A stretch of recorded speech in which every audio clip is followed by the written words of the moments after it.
हम जितना समय भगवान की कथा को देते हैं,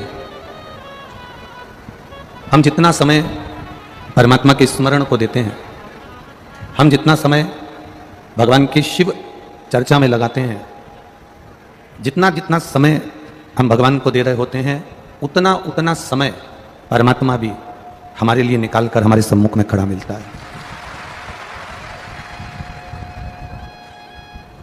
आपने एक क्षण का यदि समय दिया है, आपने एक पल का समय दिया है, एक घड़ी का समय दिया है, एक मिनट का भी शिव जी को समय दिया है, एक लोटा जल लेकर आप देवादिदेव महादेव के पास पहुंचे हो, भगवान शंकर के पास पहुंचे हो, शिव की शरणागति में पहुंचे हो, भगवान के द्वारे पहुंचे हो, उसका फल मिलेगा जरूर। चतुराई और समझदारी, ये दोनों एक अलग अलग शब्द हैं। चतुराई और समझदारी दोनों अलग अलग है, दोनों शब्द अलग अलग है। आप किसी को धोखा दे रहे हो, आप किसी को अपशब्द कह रहे हो, आप किसी को ताना दे रहे हो, आप किसी के साथ में उसको बेवकूफ बनाकर थोड़ा सा धन ज्यादा इकट्ठा कर ले रहे हो, आप किसी को घाटा पहुंचाकर थोड़ा सा संपदा, थोड़ा सा धन एकत्रित कर ले रहे हो, इसको समझदारी नहीं कहेंगे।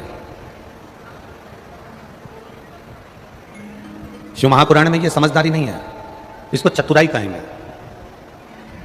चतुराई किसी के साथ धोखा करना सिखा देती है, चतुराई किसी के साथ कपट करना सिखा देती है, चतुराई किसी को नीचा दिखाना सिखा देती है, चतुराई किसी के व्यापार को समाप्त करना सिखा देती है, चतुराई आपको बहुत सी चीजें सिखा सकती है।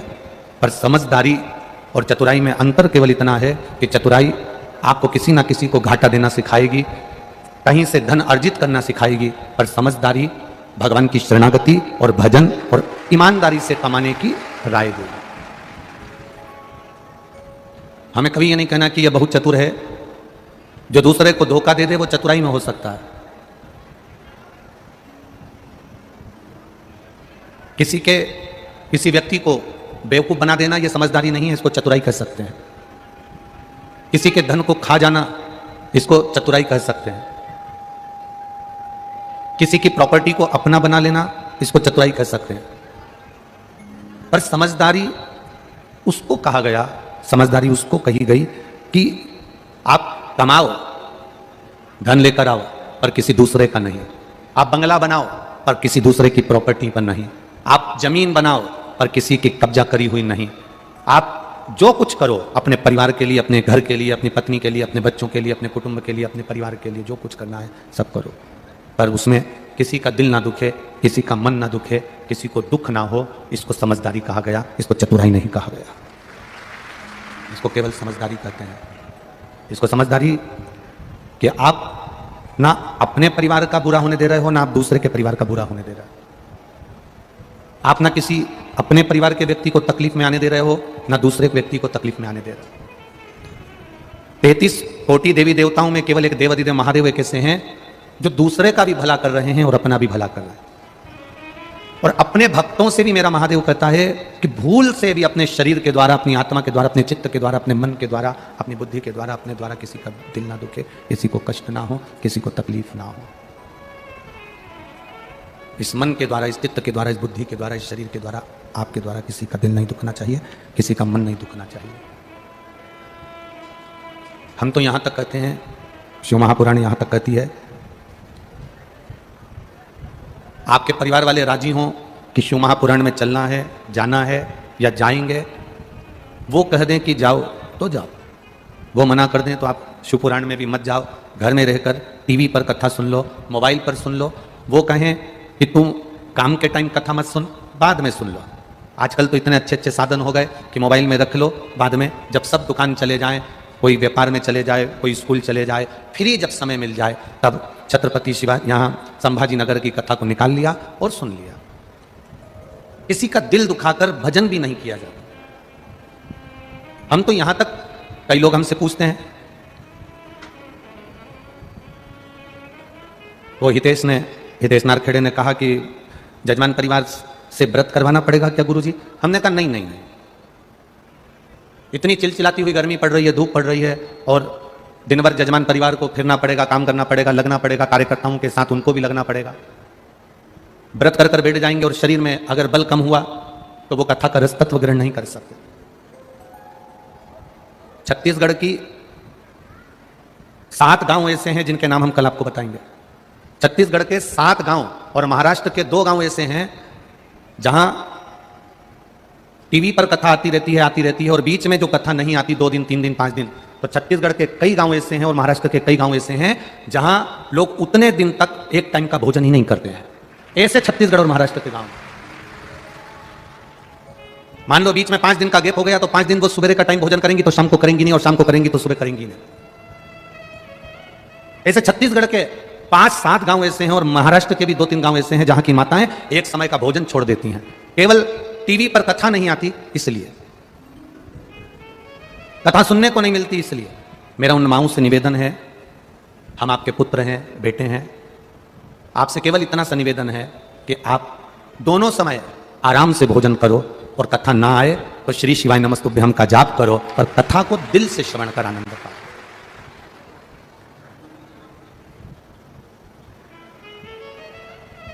आप हृदय से कथा का रसतत्व ग्रहण करिए।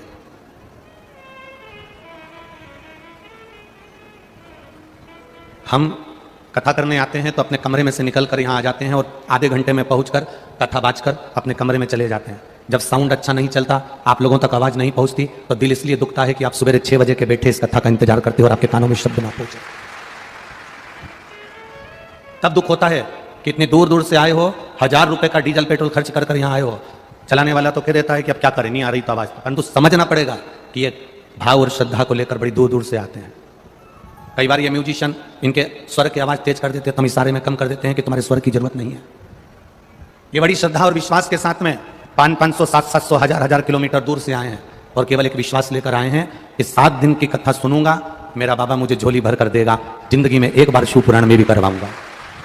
इनका विश्वास केवल इतना सा है कि जिंदगी में एक बार शिव महापुराण की कथा में भी करवाऊंगा। ये विश्वास है मेरा, ये भरोसा है मेरा, ये दृढ़ता है मेरी, पर छल से नहीं,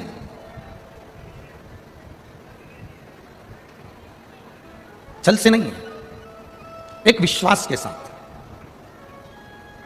एक भरोसे के साथ। चतुराई और समझदारी में अंतर है। चतुराई करने वाला कभी भोलेनाथ को नहीं पा सकता और समझदारी करने वाला कहीं पर भी बैठ जाए भोलेनाथ उसके पास पहुंच जाते हैं। समझदारी किस चीज से होती है?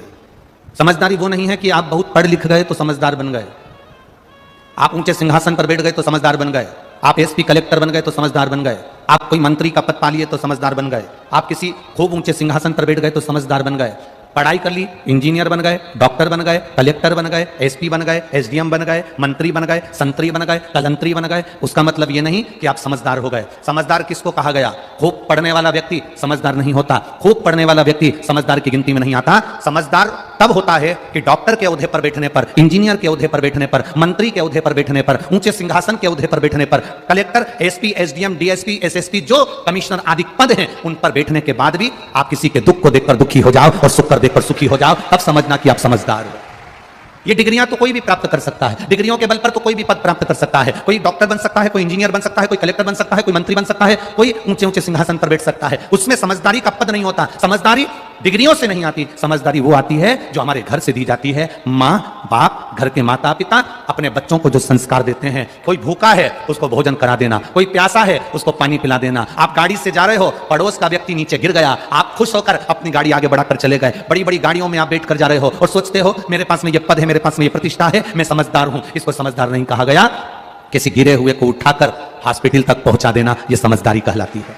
किसी भूखे को भोजन करा देना, यह समझदारी कहलाती है। किसी प्यासे को पानी पिला देना, यह समझदारी कहलाती है। संत एकनाथ जी के पास में, पैठन के पास में आप रहते हो, वो संत एकनाथ जिन्होंने गधे को भूखा प्यासा देखा तो गंगा जल ले जाकर पिला दिया, वो संत एकनाथ की पीठ के पास आप निवास कर रहे हो।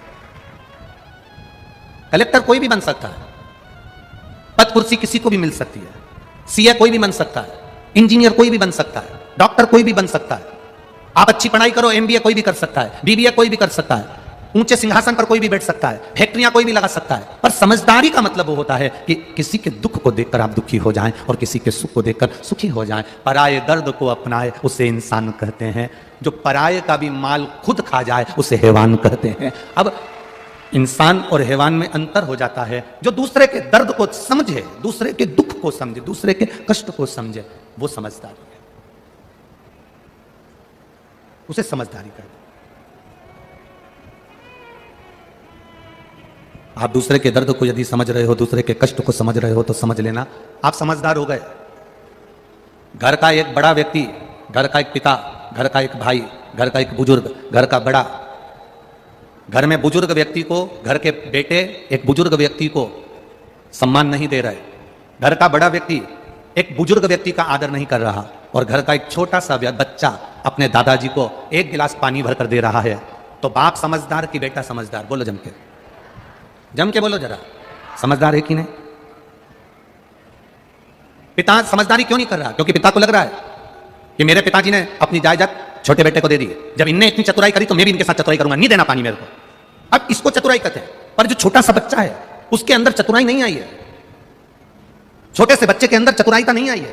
छोटे से बच्चे ने देखा मेरी दादी पूजन कर रही है, छोटा बच्चा उनके पास जाकर बैठ गया, बुझी हुई अगरबत्ती की डंडी पकड़कर वो भी घुमाने लगा। इसको समझदारी कहते हैं। दादी को प्यास लगी, पानी लाकर दे दिया। मां मना कर रही है, दादी के कमरे में मत जाना, उन्हें दमे की बीमारी हो रही है, उन्हें पीलिया हो गया, उन्हें टीबी हो गई, उन्हें ये हो गया, उन्हें वो हो गया, दादा के कमरे में मत जाना, दादा को खांसी चल रही है, उनको इन्फेक्शन हो रहा है, दादी के कमरे में मत जाना, उनको इन्फेक्शन हो रहा है। पत्नी ने अपने पति को रोक लिया, पति ने अपनी पत्नी को रोक लिया, देवरानी ने जेठानी को रोक लिया, पर घर का एक छोटा सा बच्चा ऐसा होता है जिसको बीमारी का भी भान नहीं होता, वो अपने दादा दादी से प्रेम करता है, इसलिए उनके कमरे में दौड़कर चले जाता है। चतुराई तुमको आती होगी, पर उस बच्चे को चतुराई नहीं आती महाराज। आज कथा में लोगों को थोड़ा बुरा लग सकता है, पर एक बात कहना चाहेंगे।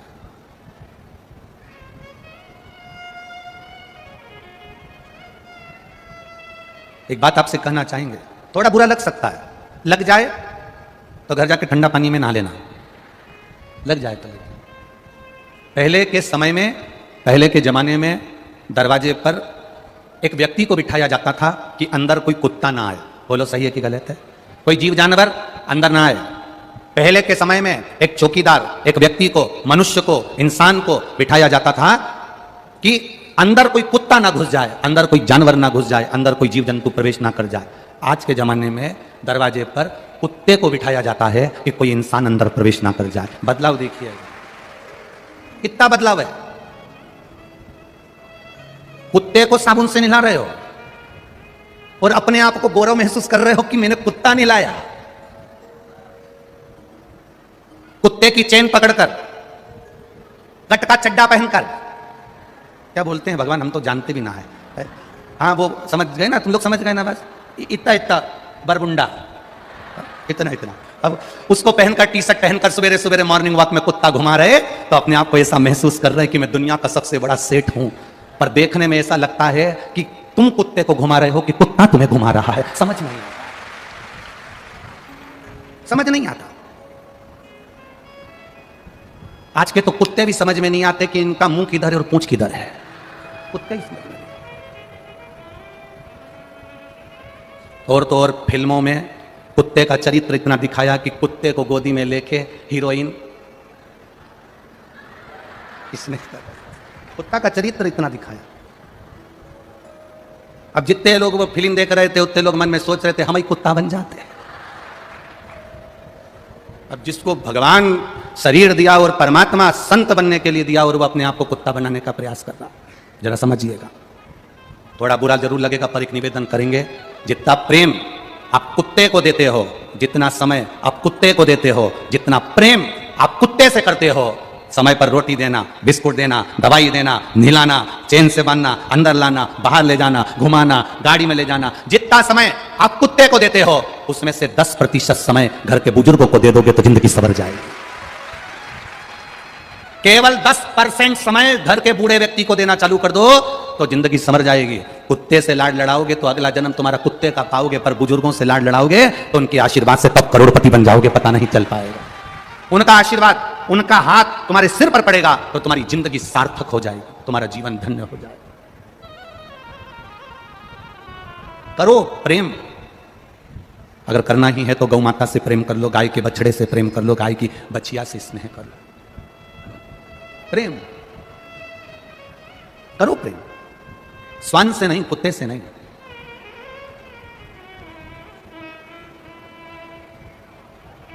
मत बुरे कर्म कर बंदे वरना पछताएगा, भगवान की आंखों से तू बच नहीं पाएगा, तू बच नहीं पाएगा।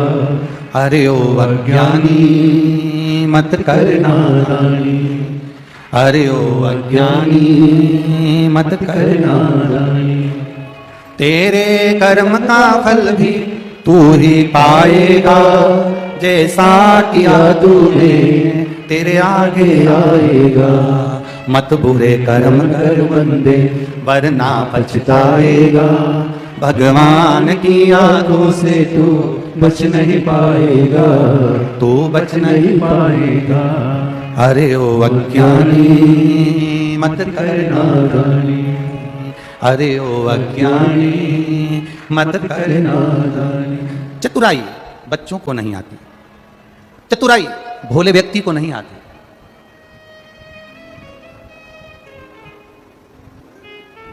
चतुराई मेरे महादेव को भी नहीं आती। भस्मासुर ने वर मांगा, ऐसा वर दे दो मैं जिस पर हाथ रखूं वही भस्म हो जाए। अगर चतुराई आती तो भस्म होने का आशीर्वाद देते क्या? नहीं। भोले थे, चतुराई नहीं आती। समझदारी थी मेरे भोलेनाथ में, पर उन्होंने वर दे दिया तू जिस पर हाथ रखे वही भस्म। चतुराई थी उस भस्मासुर में जो शिवजी पर ही हाथ रखने चला गया। चतुराई थी भस्मासुर में तो वो शिवजी पर हाथ रखने चला गया। शंकर जी दौड़ते दौड़ते दौड़ते दौड़ते दौड़ते दौड़ते भगवान विष्णु के पास पहुंच गए, क्योंकि उनको मालूम है ये भी चतुर है तो उसका नाम भी चतुर नारायण है, मैं उसके पास चले जाता हूं। अगर ये चतुर है तो मैं चतुर नारायण के पास चले जाता हूं और चतुर नारायण के पास पहुंच गया। भोले को भोला मिलता है, समझदार को समझदार मिलता है, और चतुर को जम के बोलो चतुर मिलता है। आप अगर आज किसी को धोखा देकर 2 रुपए ज्यादा कमा भी लोगे ना कोई तुमको ऐसा चतुर मिलेगा, तुमने उसको धोखा दिया, वो तुम्हें धोखा देकर तुमने 2 रुपए उससे ज्यादा लिए, वो तुमसे 10 रुपए लेकर जाएगा। चतुर को चतुर मिलता। और भस्मासुर जैसे चतुर को चतुर नारायण मिले। क्या करा उन्होंने? स्त्री का रूप लेकर उसको नचाया, नचाया, उसी का हाथ उसी के सिर पर रगवा दिया। अब सोचो, इसने तो वर मांगा था और उसी को समाप्त करवा दिया उसी के वर से। चतुर को चतुर मिल जाता है, भोले को भोला मिलता है, सहज को सहज मिलता है।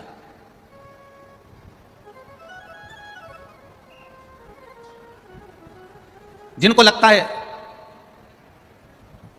है मेरी शादी होगी तो ना जाने सास कैसी मिलेगी, जिसको लगता है मेरी शादी होगी ना जाने ननन कैसी मिलेगी, मेरा उनसे निवेदन है, अगर आप अच्छे हो ना तो आपको ये कुछ कहने की जरूरत नहीं है। आप सरल हो ना, आप अच्छे हो ना तो दुनिया में सब तुमको अच्छे मिलेंगे। जब हम बुरे होंगे तो दुनिया में सब बुरे मिलेंगे। एक नई लड़की शादी कर ससुराल में गई। ससुराल में जाने के बाद उसने सहेलियों ने कह दिया था सास बड़ी बुरी होती है, ननन बड़ी बुरी होती है, इसका काम केवल चोटाई करना और चुगली करना होता है। ननन का काम केवल चुगली करने का है, देवर का काम केवल घर में बैठ के खाने का है, बहू का काम पूरे जिंदगी भर पिसाने का है। ये सहेलियों ने दिमाग में भर दिया, किटी पार्टी में जा जाकर भर दिया दिमाग में। तेरी सास बुरी, ससुर बुरा, जेठ बुरा, देवरानी बुरी, जेठानी बुरी, ननन बुरी। लड़की शादी कर जैसे ही ससुराल पहुंची उसके दिमाग में फंसा हुआ था सास बुरी होती है। सास ने उसको कहा बेटा सुनो, हाथ में बहुत सारी सोने की चूड़ियां हैं, मेहमानों ने दी, हमने दी, तुम्हारी मम्मी ने पापा ने दी, तुम एक काम करो, काम करोगी, आटा वगैरह उसनोगी करोगी, हाथ की चूड़ियां थोड़ी सी उतार कर रख दो, लाओ मैं संभाल के रख देती हूँ, लाओ मैं संभाल के रख देती हूँ। सास ने भला सोचा, इसको लगा सास तो लोभी है, मेरे हाथ की चूड़ियां ले रही है। बेटा अलमारी में साड़ियां ज्यादा हैं, मैं ननन को भेज देती हूं तुम्हारी, उसको दे देना, वो दूसरी अलमारी में रख देगी। इसको लगा ननन चोर है, चुगलखोर है। ससुर ने शाम को कहा बेटा कल तुमने भिंडी की सब्जी बना ली थी, आज तुम टमाटर की सब्जी बना लेना। इसको लगा ससुर बड़ा लोभी है। हर व्यक्ति में इसको दोष नजर आया, क्योंकि इसकी बुद्धि में पहले से ही दोष भरा हुआ था, और इसने अपना रंग ढंग दिखाना चालू करा। कहीं सास को कुछ बोले, कहीं ननन को कुछ बोले, कहीं देवर को बोले, कहीं जेठ को बोले, कहीं ससुर को बोले, सब इससे बात करना बंद कर दिए, दूर हो गए। अभी शादी करी 15-20 दिन हुए, ये बहू ऐसा क्यों कर रही है, आखिर इसको क्या पड़ गया ऐसा, समझा रहे हैं, समझ नहीं रही। ये विदा लेकर अपने पिताजी के घर गई। माँ ने पूछा बेटा तेरे ससुराल वाले मिले होंगे, कैसे लगे सब?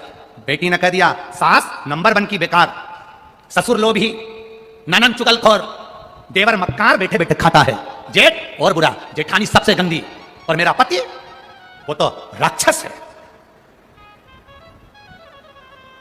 तो तेरे पड़ोसी तो, अरे पड़ोसी नंबर वन के बेकार, इतने घटिया, इतने गंदे, जिनका मुंह देखना पसंद नहीं मेरे को।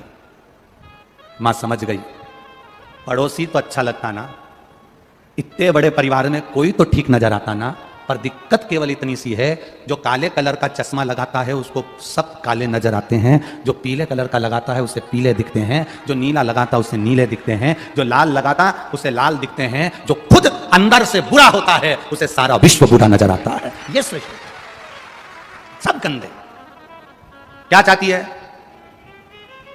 क्या चाहती है? बस अगर एक सुधर गई ना तो सब सुधर गए। कौन? मेरी सास की बहुत चलती है, मां मेरी सास का मुंह बंद कर दो बस, या ऐसा मुझे स्लो पॉइजन दे दो कि ये धीरे धीरे करके मर जाए। सास, इसकी मां जो थी, उसने अपने पति से कहा, जो डॉक्टर था, तुम्हारी बेटी को स्लो पॉइजन चाहिए सास के लिए।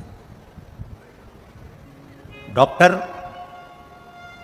कभी किसी को मारना नहीं चाहता, जब तक दम लगती है उसको बचाने का प्रयास करता है।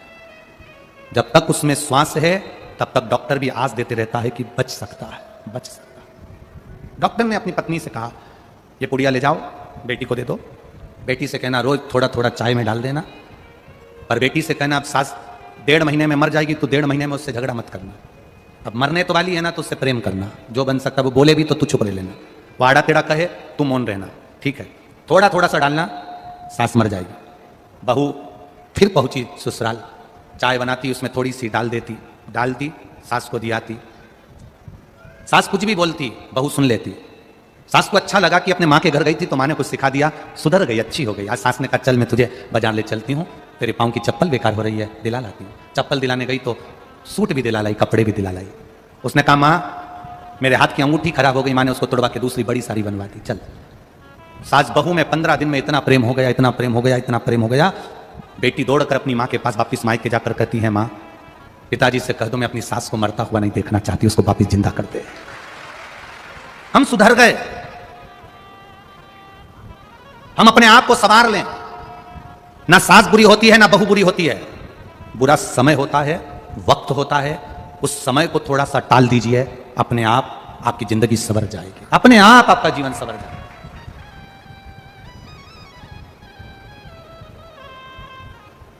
समय टलना चाहिए, कभी कभी समय टल नहीं पाता।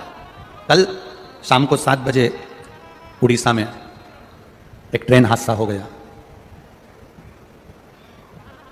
250 लोगों के प्राण चले गए और 900 लोग हॉस्पिटल में पड़े हुए हैं। आपको और हमको भगवान से यही प्रार्थना करना है कि जो हॉस्पिटल में पड़े हुए हैं, मेरे महादेव महामृत्युंजय बनकर चले जाओ और उनको ठीक कर कर उनको अपने घर पहुंचा दो। जो शांत हो गए, मेरे देव अधिदेव महादेव उनको अपने चरणों में स्थान प्रदान करें। बहुत छोटा सा जीवन है।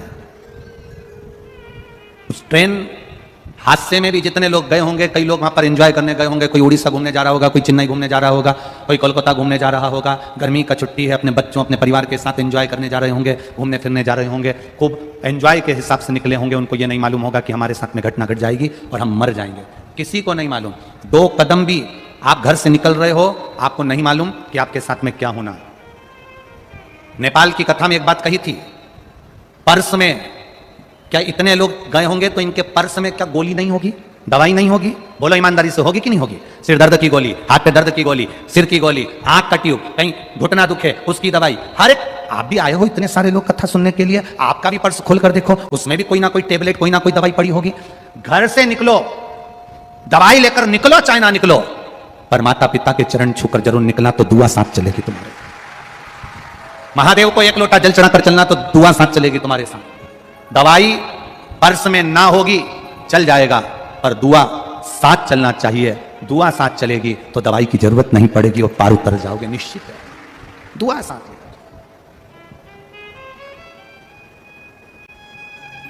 भजन के बल को बढ़ाओ। जीवन का कोई भरोसा नहीं है, कोई सार तत्वता इस शरीर की है ही नहीं। कब जाना पड़ जाए, कब प्राण चले जाए, कब प्राण छूट जाए, कोई भरोसा नहीं।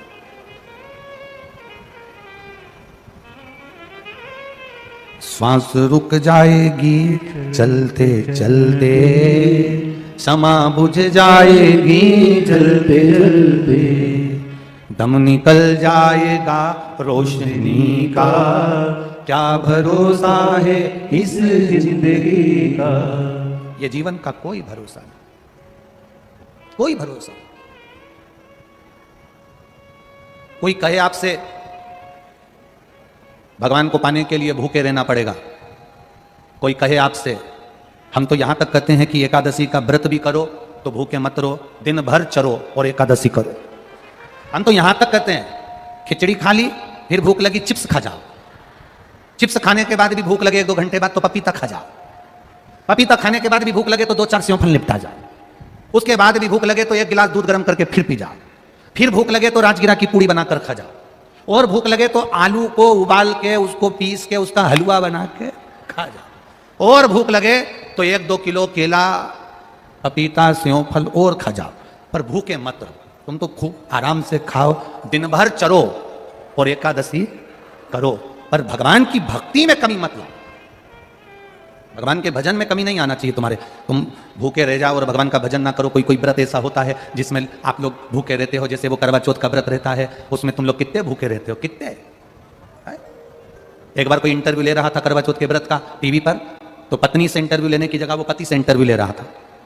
आप कुछ बोलिए करवा चौथ के लिए, उन्होंने अपना उत्तर दिया, ये सब बोला। बाद में पति उठकर गया, छत पर वापिस आया तो इंटरव्यू वालों ने पूछा तुम कहां गए थे, तो कि चांद देखने गया था। तो कि व्रत किसका है, पत्नी का। तो तुम चांद देखने काय को जा रहे हो, उसने सुबह से मुझे कुछ खाने नहीं दिया है, भगवान से प्रार्थना कर रहा हूं तू निकल जा, ये एक बार तुझे देख लेगी तो मुझे खाने को दे देगी। ये मैं उससे बोली थी कि जब मैं भी नहीं खा रही तो तुम काय को खा रहे, इसलिए मुझे खाने को नहीं। मैं भगवान से प्रार्थना कर रहा हूं कि चंद्रदेव तुम निकल जा।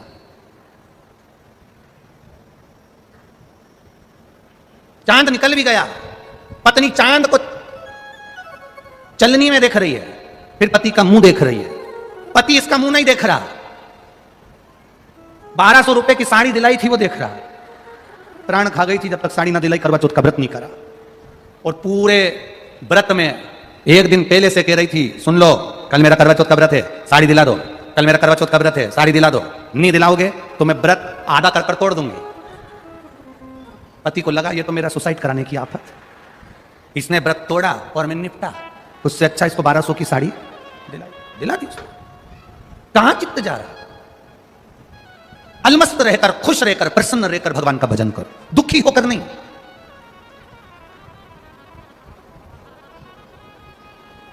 कोई मर गया घर में रो रहे हो, कोई मर गया घर के बाहर रो रहे हो, कोई मर गया हॉस्पिटल में रो रहे हो, कोई मर गया रोड पर चलते चलते रो रहे हो। पर हमारे यहां के विद्वान कहते हैं कभी शमशान में किसी को रोते देखा है? जम के बोलो जरा। मुर्दे को आग लगाई जा रही है, मुर्दे को जलाया जा रहा है, चिता में आग लगाई जा रही है और परिवार का कोई व्यक्ति रोता है तो उसको मना कर देते हैं ये शमशान है, यहां रोना नहीं है। आग लगाते समय रोया नहीं जाता, चिता जलाते समय रोया नहीं जाता, शमशान के अंदर बैठ कर रोया नहीं जाता। घर पर रो लो, हॉस्पिटल में रो लो, घर के बाहर रोड पर रो लो, तुम्हारी मर्जी पड़े गाड़ी में रो लो, लेकर जा रहे हो मुर्दे को तो रोड पर रो लो। पर शमशान में जब आग लगे उस शरीर में, उस मुर्दे को जब जलाया जाता है, चिता में जब आग लगाई जाती है तो शमशान में नहीं रोया जाता है। लोग पूछते हैं शमशान में क्यों नहीं रोते हैं? शिव महापुराण की कथा कहती है वहां जगत का बाप रहता है और बाप के सामने रोया नहीं जाता। वहां जगत का पिता रह रहा है, जगत का बाप रह रहा है, मां देव अधिदेव महादेव रह रहे हैं, शमशान में उनका निवास है, उसके सामने रोया नहीं जाता।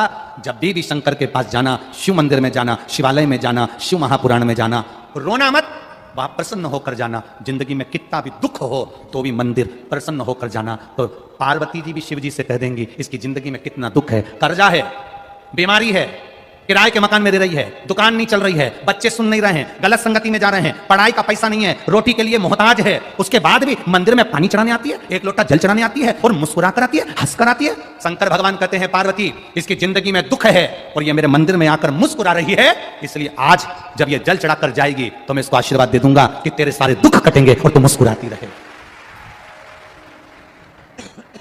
तेरे दुख कटेंगे और तू मुस्कुराती रहेगी।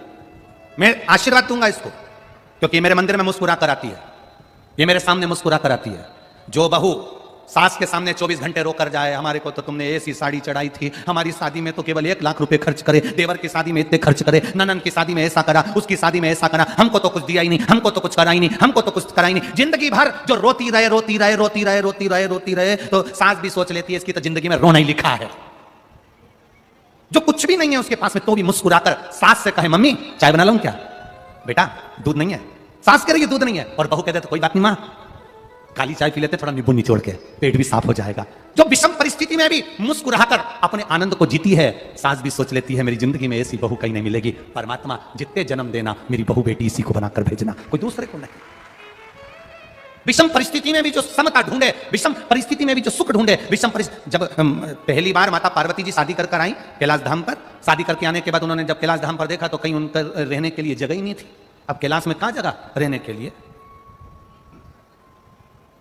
आज भी कैलाश में कहां जगह रहने के लिए। आप चले जाओ कैलाश पर्वत, कैलाश मानसरोवर की जिन्होंने यात्रा करी होगी उनको मालूम होगा, नीचे मानसरोवर में तो रुक सकते हो पर कैलाश पर नहीं रुक सकते। आपकी मर्जी हो तो आप जाके रह सकते हो, 4-6 महीने रह के बता दो कैलाश के पास, ऊपर मानसरोवर में नहीं, ऊपर। कहां रहने की जगह। पार्वती मैया विवाह कर आई तो कैलाश पर कहीं रहने की जगह नहीं थी। माता पार्वती जी शिव जी के पास आकर बैठ गई। बैठने के बाद देवादिदेव महादेव ने पार्वती को देखा और पार्वती को देखकर पूछा, पार्वती तुम आज जब मेरे साथ शादी कर आई, नंदी पर बैठकर आई तो बोलती रही, नंदी पर बैठकर आई तो बोलती रही, शादी में फेरे डले तब बोलती रही, जयमाला हुई तो बोलती रही, प्रसन्न रही, बोली, अच्छा व्यवहार करा, पर जब से तुम घर आई हो तब से तुम्हारा मुंह उतरा हुआ है। कोई कोई बहू ऐसी हो जाती है, शादी में फेरे डले तो मुस्कुराए, स्टेज प्रोग्राम होए तो मुस्कुराए, गुलाब जामुन खाए तो मुस्कुराए, पार्लर जाए तो मुस्कुराए, गाड़ी में पति पत्नी दोनों आ रहे थे तो मुस्कुराए, पर घर में जब से उन्हें आई और 1-2 दिन रहने के बाद इसका मुंह उतर जाए तो पति पूछेगा कि नहीं पूछेगा, तू पहले तो अच्छी रह रही थी, अब क्या हो गया तेरे को, क्यों सांप सूंघ गया तेरे को, क्या तकलीफ हो गई तेरे को। भगवान शंकर ने पार्वती जी से पूछा, तुझे तकलीफ क्या है, तुझे कष्ट क्या है, क्या बात है, तुम मौन क्यों है। पार्वती जी कहती है कि मैं शादी कर तो आ गई पर यहां रहने की जगह नहीं है। शंकर भगवान कहते हैं, पार्वती एक काम करो, क्या चाहती हो, तुम जो बोलोगी वो हो जाएगा, तुम बताओ क्या चाहती हो। पार्वती जी कहती हैं, मैंने दुनिया का बहुत वैभव देखा है, नाटक और फिल्म जैसा प्यार कभी अपने घर के लोगों से मत करना, क्योंकि नाटक और फिल्म में जो प्यार दिखाया जाता है वो केवल प्यार होता है, उसको प्रेम नहीं कह सकते, उसको प्रेम नहीं कह सकते। पार्वती जी बोली, मैंने बहुत वैभव देखा, बहुत, नारायण भगवान के यहां कितना सुंदर वैकुंठ है, ब्रह्मा जी के यहां कितना सुंदर सुख है, इंद्र के यहां कितना सुख है, अपने यहां तो कुछ भी नहीं है। तुम जैसा बोलोगी वैसा हो जाएगा, बोलो तुम्हें क्या चाहिए, बोलो। कुछ नहीं, बस रहने के लिए एक सुंदर महल बन जाए, इससे बढ़कर क्या चाहिए। विश्वकर्मा जी को बुलाया और बुलाकर सुंदर समुद्र के बीच में महल बनवाया, पर भगवान तो भगवान थे, उन्होंने जो लीला रची कि ये दूसरे का वैभव देखकर अपना वैभव मत बनाना, दूसरे का वैभव देखकर वैभव मत बनाना।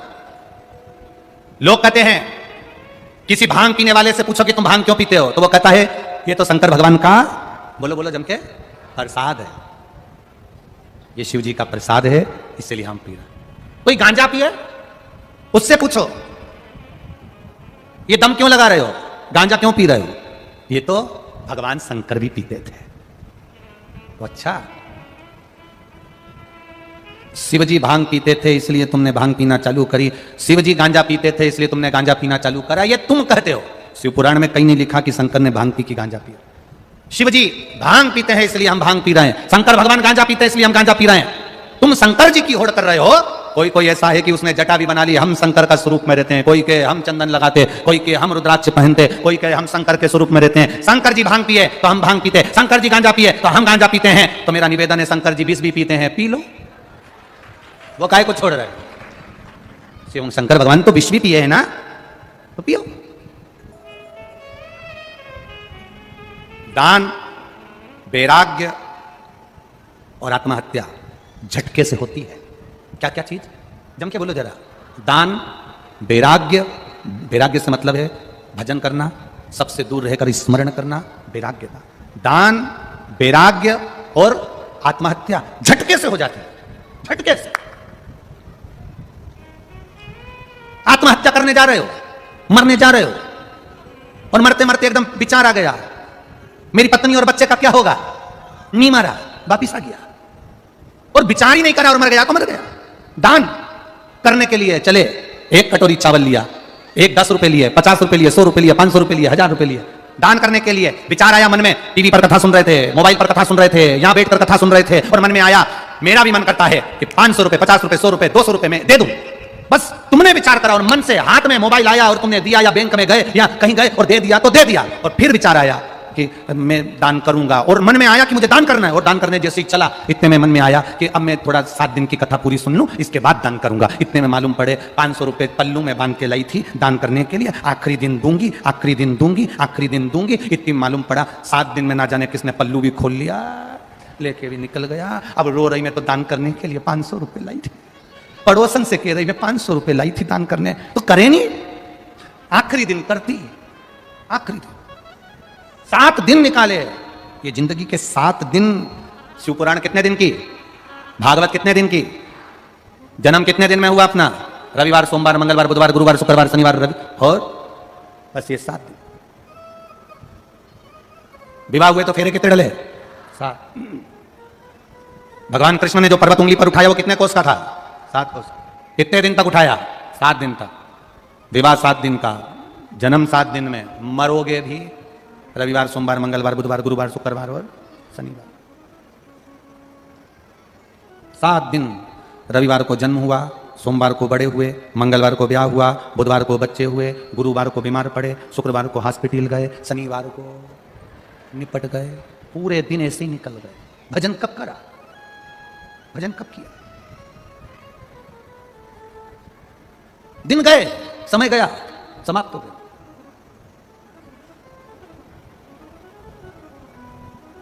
आज कितने दिन की कथा हो गई है, कितना दिन बचा, 4। बचपन, जवानी, अधेड़ी, बुढ़ापा, बस 4 अवस्था के 4 दिन रह गए हैं, बचपन, जवानी, अधेड़ी और बुढ़ापा। कल कथा का 4था दिन रहे, खुशी मनाना।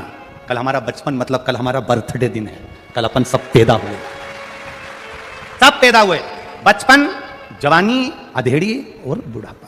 4 अवस्था का पहला दिन चतुर्थ दिवस की कथा है, पैदा हुआ।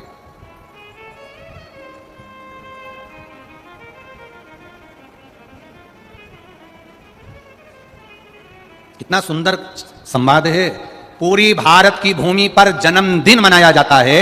लोग कहीं केक काटते हैं, कहीं दिया जलाते हैं, कहीं मंदिर जाते हैं, कहीं आतिशबाजी फोड़ते, कहीं नगाड़े चलाते, कहीं कुछ फंक्शन मनाते हैं। पूरी भारत की भूमि पर दुनिया के लोग जन्मदिन मनाते हैं, पर मेरे देव अधिदेव महादेव की नगरी काशी में मरण दिन मनता है। जो मरता है उसकी खुशी मनती है।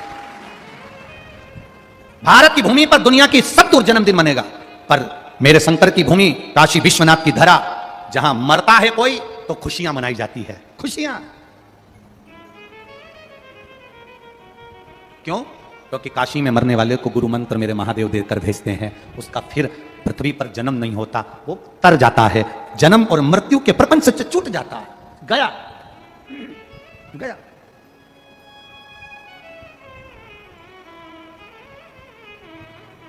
जन्म और मृत्यु के प्रपंच से वो छूट गया। ये इतने सारे लोग, भक्त लोग कथा सुनने आते हैं पंडाल में 7 दिन की, अपने साथ में अपने पूर्वजों का, कोई मर गया, अधोगति में चले गया, कोई समाप्त हो गया, बहुत अभिलाषा लेकर चले गया, अटैक आ गया, कोरोना में चले गया, सुसाइड कर लिया, कुछ हो गया, बीमारी से चला गया, कुंवारे मर गया, जवानी में मर गया, अधोगति में मर गया, कोई बहू, कोई बेटा, कोई पति, कोई पिता, कोई अचानक जो मर गया, उसका फोटो भी लेकर यहाँ लोग कथा में आते हैं। आपने कई लोगों को देखा होगा फोटो लेकर बैठे रहते। कारण क्या है? कारण क्या है कि ये फोटो लेकर कथा में बैठी हुई है, ये फोटो लेकर कथा में बैठे हुए हैं। बाकी की कितनी कथा आप लोग टीवी पर देखते हैं, जितनी आप टीवी पर कथा देखो, चाहे भागवत जी सुनो, चाहे रामायण जी सुनो, चाहे देवी भागवत सुनो, कितनी भी कथा सुना, उसमें आपको ये फोटो लेकर बैठा हुआ कोई नहीं मिलेगा। अपने अपने पूर्वजों का, अपने अपने पितरों का, अपने अपने घर गए हुए जीवों का फोटो लेकर किसी कथा में कोई नहीं मिलेगा। केवल एक शिव महापुराण में लोग फोटो लेकर बैठे रहते हैं। उसका कारण क्या होता है? क्या कारण? केवल एक कारण, जो पार्वती जी से महादेव ने कहा था, पार्वती ये तुम रुका जो चंचुला को कथा सुना रहे हैं, ये तुम रुका जो चंचुला को कथा सुना रहे हैं, ये कथा कोई साधारण नहीं जिसके जजमान आप और हम बनकर बैठे हैं, ईश्वर जी गोरा जी बनकर, गणा और गौर बनकर बैठे हैं। सुनो पार्वती, जिस स्थान पर शिव महापुराण की कथा होती है, जो उस कथा को श्रवण करने के लिए जाता है, उसके घर के जीव उसके साथ कथा श्रवण करने के लिए पहुंचते हैं। जब कथा पूरी हो जाती है तो उन जीवों का कल्याण अपूर्व हो जाता है। अपने आप सारी पुराणे तुम्हारी 7 पीढ़ी को तार सकती है, पर शिव महापुराण के लिए उज्जैन के ऋणमुक्तेश्वर मंदिर की दीवार पर पत्थर पर अंकित कर लिखा कि केवल एक शिव महापुराण की कथा ऐसी है, शंकर भगवान का गुणगान ऐसा है, शिव तत्व ऐसा है, शंकर भगवान की शिव महापुराण ऐसी है जो 7 पीढ़ी नहीं 71 पीढ़ी को तार देती है। केवल एक शिव महापुराण की कथा जो सुनता है, सुनकर जो बाहर निकल कर जाता है, अपने अपने गांव में कथा सुनने के बाद अगर आप जाते हो, आपके शरीर से जो हवा छू कर भी निकल जाती है, तो वहां पर भी जो जीव तड़प रहा होता है, पड़ा हुआ होता है, उसका भी कल्याण हो जाता है, उसकी भी मुक्ति सहज हो जाती है।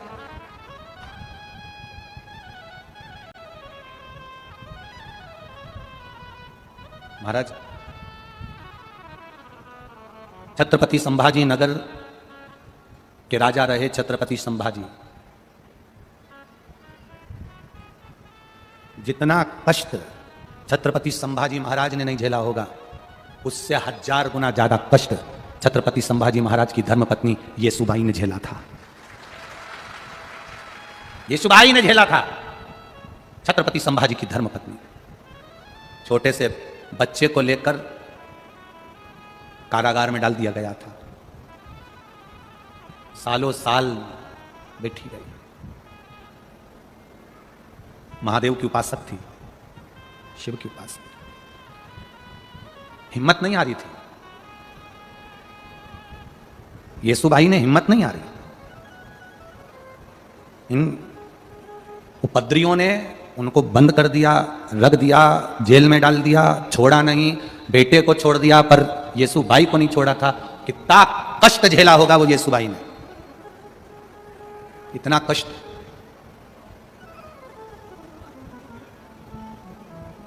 सारी दुनिया में सबसे ज्यादा बोल्ड, सबसे ज्यादा प्रबल, सबसे ज्यादा वीरणी, युद्ध में भी अग्रण्य रहने वाली और वक्त पड़ने पर छाती पर चढ़कर गला काटने वाली, पूरी दुनिया में कहीं ऐसी नारी नहीं मिलेगी जो महाराष्ट्र की रानी मिलेगी।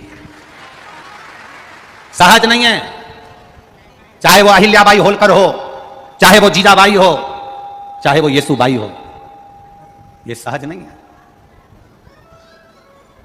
एक बार येसुबाई से एक प्रश्न किया गया था, आप लोगों को मालूम होगा शायद, अगर आप महाराष्ट्र के निवासी हो तो आप लोगों को स्मरण में होगा।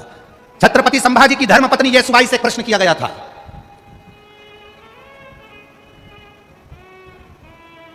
छत्रपति संभाजी की धर्मपत्नी येसुबाई से प्रश्न किया एक बार।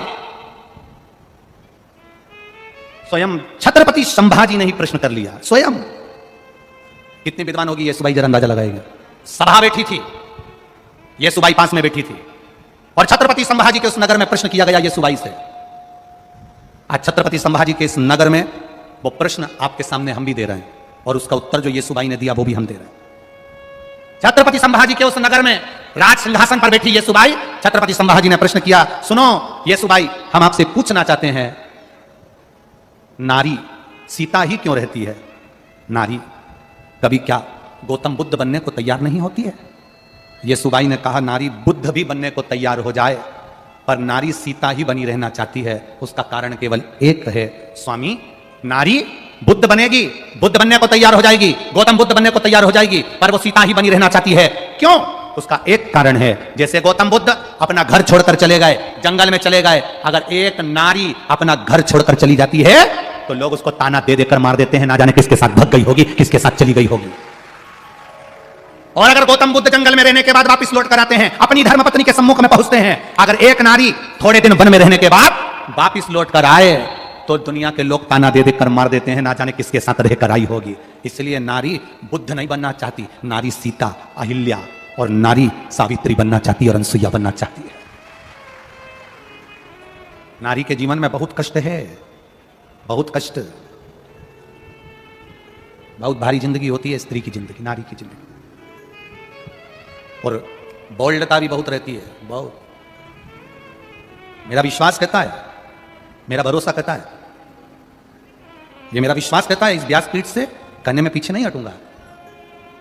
आप लोग बुलाएं चाहे ना बुलाएं अगली बार, परंतु कहकर जरूर जाऊंगा, ये मेरा विश्वास कहता है। वो तो दिल्ली की थी साक्षी, जो उसको 40 बार चप्पू मारकर पत्थर से सिर फोड़कर मार दिया। अगर महाराष्ट्र की कोई बेटी होती तो गला काट कर आ जाती।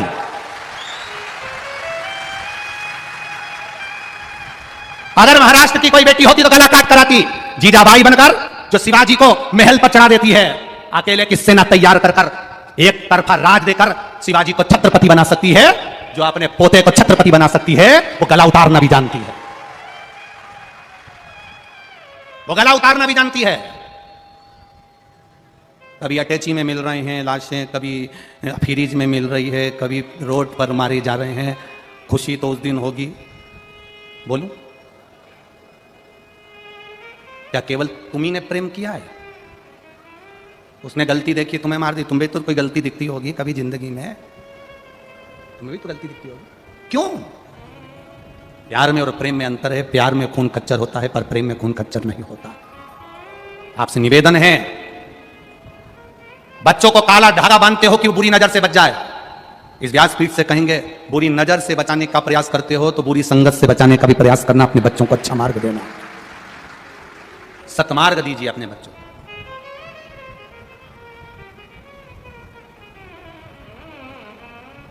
ये विधायक जी आपके लिए पत्र आया है। आपके लिए बहुत पत्र आए हैं विधायक जी। ये पत्र लिखा है किसी बेटी ने, यहीं रहते हैं सारे पत्र, पढ़ सकते हो। उस पत्र में विधायक जी के लिए, प्रदीप जी जायसवाल जी के लिए उसने लिख कर दिया कि हिंदू धर्म सम्राट के रूप में है हमारे जायसवाल जी, उनको मैं धन्यवाद देता हूं। तो पत्र में लिखा, पत्र में जब वक्त पड़ता है, जब जरूरत पड़ती है, तब सामने जाकर खड़े हो जाते हैं। हम भी यही कहना चाहेंगे आपसे, चतुराई नहीं, समझदारी रखिए। समझदारी में दुखी व्यक्ति को दुखी देखकर अपन खुद दुखी हो जाते हैं, और सुखी व्यक्ति को सुखी देखकर अपन स्वयं सुखी हो जाते हैं। स्वयं सुखी। एक बात कहना चाहेंगे, इतनी सारी कथाएं राजनीति के नेताओं की करी, पर जायसवाल जी आपके बेटे जैसा ऋषिकेश और उसका भाई जैसा छोरा नहीं देखा। आपके बेटों जैसा बेटा, ऋषिकेश जैसा छोरा नहीं देखा, उसके बड़े भाई जैसा बेटा नहीं देखा। आप अंदर बैठे हो, वो रोड पर कार्यकर्ताओं के साथ खड़े रहकर व्यवस्था करवाने में लगा रहता है।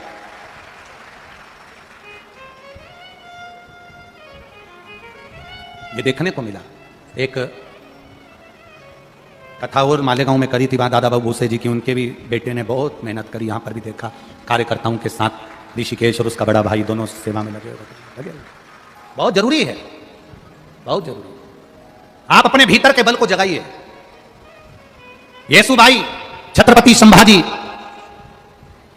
की धर्म पत्नी वहां कैद में बंद थी, तो भी उसकी वीरता समाप्त नहीं हुई, उसकी वीरता खत्म नहीं हुई। क्यों नहीं छोड़ा? येसुबाई के बेटे को छोड़ दिया और येसुबाई को नहीं छोड़ा गया था, कैद में बंद रखा था। आप लोगों तो जानते हो सब। नहीं छोड़ा येसुबाई को, छत्रपति संभाजी की धर्मपत्नी को कैद से नहीं छोड़ा गया। क्यों?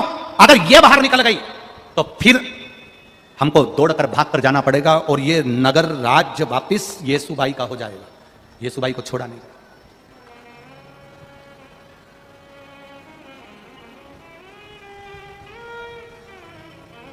हमें तो कभी कभी आश्चर्य होता है कि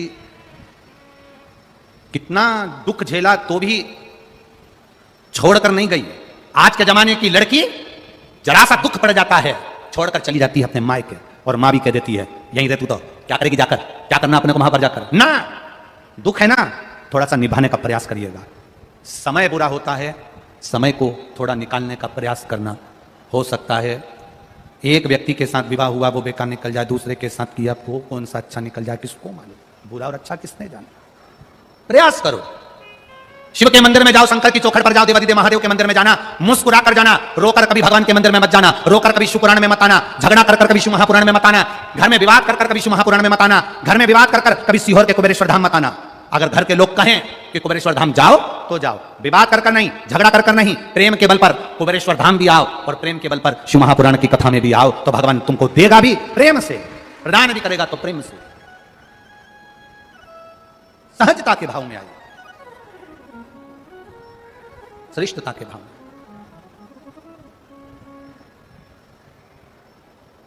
महाराज विद्वत्ता, फिर निवेदन है आपसे।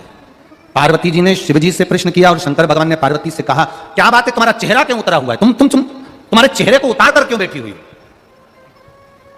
बहुत ध्यान देना मेरी जीजियों, और बहुत ध्यान देना मेरे जीजाओं, अच्छे से ध्यान देना। कभी भी घूमने जाओ ना, पति के साथ में अगर कहीं जा रही हो ना, और पतियों से निवेदन है अपनी पत्नी के साथ अगर कहीं जा रहे हो ना, चेहरे को स्माइल बनाकर रखना, थोड़ी प्रसन्नता बनाकर रखना। मुंह उतार कर रहोगे ना, श्रेष्ठता नहीं रहेगी।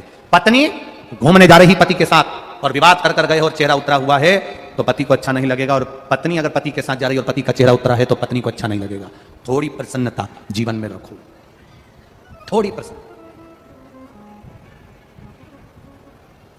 अपने अपने घर में हॉल के अंदर एक इतनी बड़ी तख्ती लगाकर टांग दो, इतनी बड़ी तख्ती अपने घर के अंदर हॉल में टांग दो। उस तख्ती में लिख दो आप बहुत अच्छे लग रहे हो, थोड़ा हंस लो। तख्ती में लिख दो आप बहुत अच्छे लग रहे हो, थोड़ा सा हंस दो। जेब में मोबाइल हो चाहे ना हो, पर तुम्हारे चेहरे पर स्माइल होना जरूरी है। जेब में मोबाइल हो ना हो, 10 लाख का, 1 लाख का, 5 लाख का, 50,000 का, 25,000 का, 30,000 का, 5,000 का, 2,000 का, 500 का, 100 का, 200 रुपए का मोबाइल तुम्हारे जेब में हो ना हो, पर तुम्हारे चेहरे पर प्रसन्नता होना जरूरी है। वो इसलिए जरूरी है, मोबाइल जितना काम नहीं करेगा उतनी तुम्हारे चेहरे की प्रसन्नता काम कर जाएगी। यहां आए, दरवाजे पर पहुंचे और तुमने कहा मुझे अंदर जान दो, मुझे अंदर जान दो। नहीं जान देंगे। उसने कहा फोन लगाऊं अभी हाल, उसने फोन निकाला। अब इतनी भीड़ में कोई फोन चले, इधर से माइक चले, गाना बजे, भजन बजे तो मोबाइल का खाक सुनाई दे। पर तुम जो आकार दिखा रहे थे ना, मोबाइल लगा दूंगी, मोबाइल पे बोल दूंगी, अभी बोलती हूँ, मोबाइल निकाला। जो मोबाइल काम नहीं करे वो स्माइल काम कर दे। एक बार सिर पे पल्लू रख के बोल देती भैया प्लीज, भैया भी कह देता जी जी। स्माइल, प्रसन्नता, चेहरे की खुशी। कितनी भी गाड़ी भरी हो, कितनी भी गाड़ी, खूब सीट भरी हो ट्रेन के अंदर, खूब गाड़ी भरी हो, एक छोटा सा तो शब्द है प्लीज, फिर तो कितनी भी भरी होगी ना, बैठ जा प्लीज। अंग्रेजी के 2-3 शब्द बहुत अच्छे, थैंक यू, प्लीज और सॉरी। और ये 3 शब्द बड़े काम के, तुम इसको पकड़ के रख लो। कितना भी झगड़ा हो जाए, तुम किसी को एक थप्पड़ जोर का मार दो और बाद में सॉरी,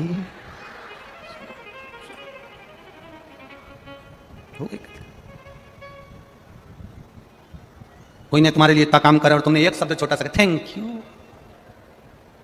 बस हो गया।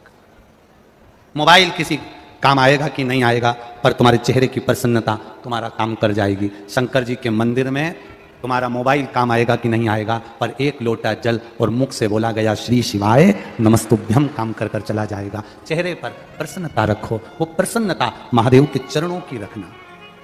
लोग पूछें तो इतनी खुश क्यों है, मीराबाई से पूछा गया था, बार बार पूछा गया। लोग पूछे कि तू क्यों इतरावे, क्या तो मिला जो तू फूलों समावे। मीराबाई ने एक ही शब्द कहा था, मेरो एक ही मंत्र महान के गुरु मेरो समरथ है। मेरो क्या तो करे गो यमराज, गुरु मेरो समरथ है। जब हमारा गुरु प्रबल हो, जिस गुरु के मुख से वाणी सुनी, जिस गुरु के मुख से ज्ञान लिया, जिस गुरु के मुख से शब्द सुना, जिस गुरु के मुख से भजन सुना, जिस गुरु ने कहा शिव पर विश्वास रखना, और उस वचन को मैंने अपने दिल में संजो कर रख लिया, अपने हृदय में संजो कर रख लिया। अब कोई कुछ भी कहे, मेरा शंकर मेरे साथ है, बस इतना विश्वास तुम्हारे अंदर आ गया तो यमराज भी पीछा पांव पकड़ कर वापिस चला जाएगा, तुम्हारे को आंच नहीं आने देगा। विश्वास प्रबल रखिए, भरोसा, दृढ़ता, एकाग्रता प्रबल रखिए। एक लड़के ने अपनी मां से कहा, मां तुम जिसकी कथा सुनती हो टीवी पर, ये सियोर वाला महाराज कहता है जो मांगो वो मिल जाता है, मैं कुछ मांगू? बेटे ने कहा टीवी के सामने कथा सुनो, जो मांगो 3 महीने में मिल जाता है, ये सियोर वाला महाराज कहता है। शिव महापुराण की कथा जहां बैठकर सुन रहे हो वो भगवान दे देता है, तो क्या मैं मांग लूं? मां ने कहा मांग ले। बेटा पहली बार सोफे पर पांव पसार के बैठा, पत्र में लिखा है, पत्र भी बताएंगे अभी आपको, पत्र में लिखा, पांव पसार के सोफे पर बैठा था।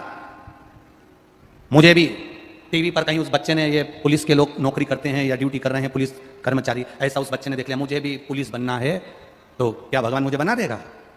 माँ कहती है तेरी उम्र तो हो जान दे, फिर नौकरी के लिए अप्लाई करना, बन जाए। माँ 18 साल का हो गया हूं, अगर शिव पुराण में इतना बल है तो 18 साल में मेरी पुलिस की नौकरी लगा के बता दे। ये पत्र कह रहा।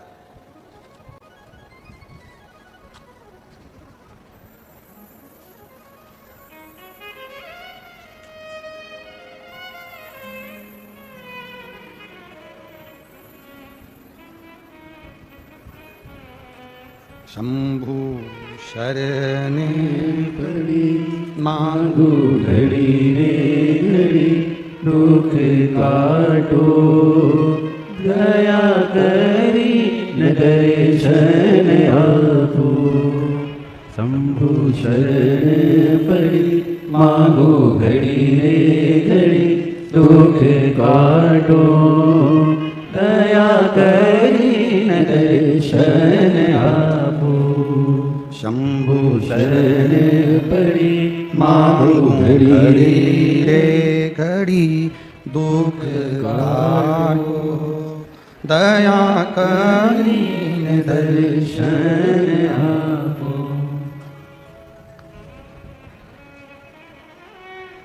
मेरा नाम मंगला गणेश कोली में रहने वाली चिचोली तहसील जिला जलगांव महाराष्ट्र से हूँ।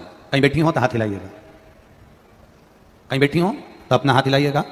मेरा नाम मंगला गणेश कोली में रहने वाली चिचोली तहसील जिला जलगांव महाराष्ट्र से हूँ। मेरा मोबाइल नंबर ये है। पत्र आप लोग भी अपने अपने टीवी पर स्क्रीन पर उस पत्र को पढ़िएगा। कहीं बैठी हो तो हाथ हिलाइएगा, कहीं दिखी क्या? अच्छा आप ही हैं, ठीक है, ऐसा हाथ हिला दो, ठीक है, ऐसा हाथ हिला दो।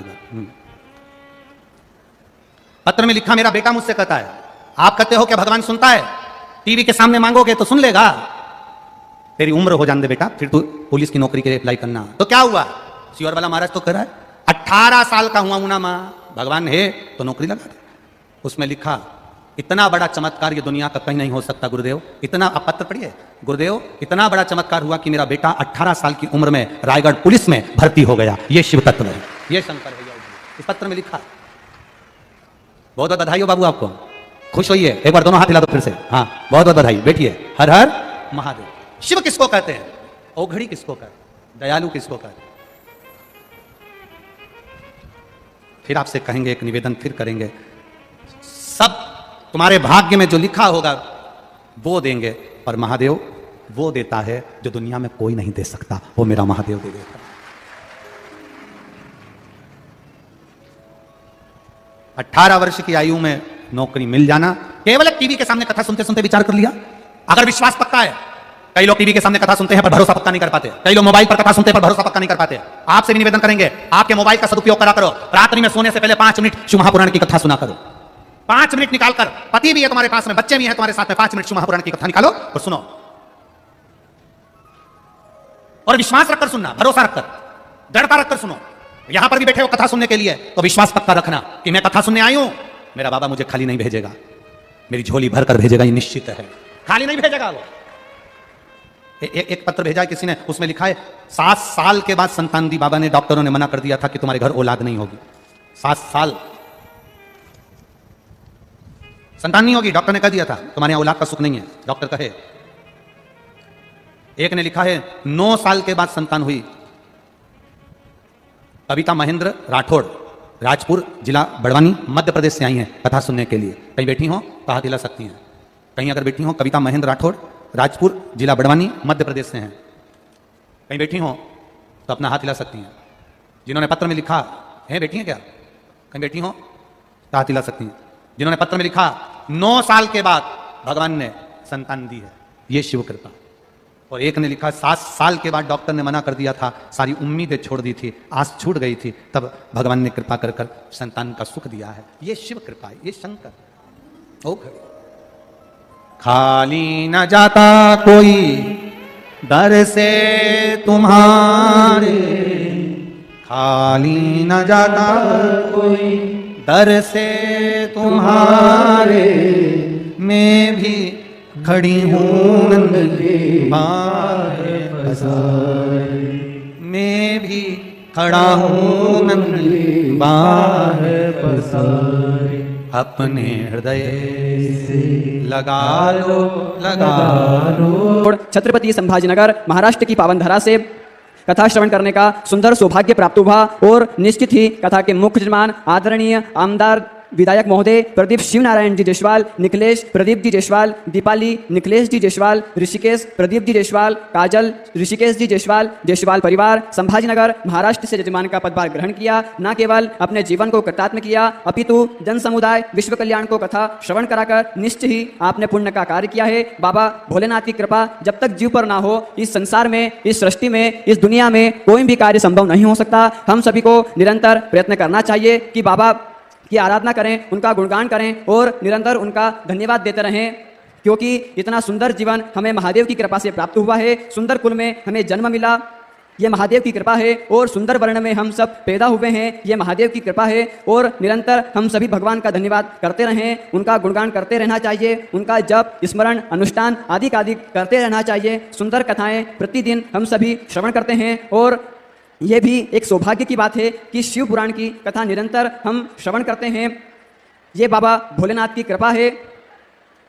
परिस्थितियां कैसी भी हो पर सनातन धर्म के लोग, सनातन धर्म वर्ग के कुछ लोग परिस्थितियां से निकलना अच्छे से जानते हैं। कल कथा पांडाल में कथा विराम होने के बाद में तेज जल वृष्टि होने लगी और पूरे मैदान में कीचड़ हो गया। उसके बाद भी आप लोगों का इतना प्रेम, इतना विश्वास, इतनी श्रद्धा भगवान शिव के प्रति, लाखों की संख्या में शिव भक्त कथा श्रवण करने कथा पांडाल में पधारे। आप सभी के चरणों में नमन करता हूं। आप सभी की इतनी अपार श्रद्धा और प्रेम देखकर मैं आप सभी के चरणों में नमन करता हूं। इतनी शालीनता से बैठे हुए, जिसको जहां जगह मिलती है वो वहां बैठ जाता है, जहां गीला हो उसके बाद भी वहां बैठ जाते हैं। जिन भक्तों को स्थान नहीं मिलता वो रोड पर खड़े होकर कथा श्रवण करते हैं और आनंद प्राप्त करते हैं। कथा श्रवण कर कर निश्चित ही ये सभी तय है कि आप सभी का योगदान बाबा के चरणों में, आप सभी का तपस्या, ये आप सभी का प्रेम है जो भाव आप मन में लेकर कथा श्रवण करते हैं। मेरा कुबेर भंडारी, मेरा राजाधिराज महाकाल राजा, मेरा काशी विश्वनाथ आप सभी की मनोकामना जल्द ही पूर्ण करे, आप सभी का भंडार भरकर रखे। पूज्य गुरुदेव रोज नई नूतन कथाएं हम सभी को श्रवण कराते हैं। श्रद्धा और विश्वास की कथा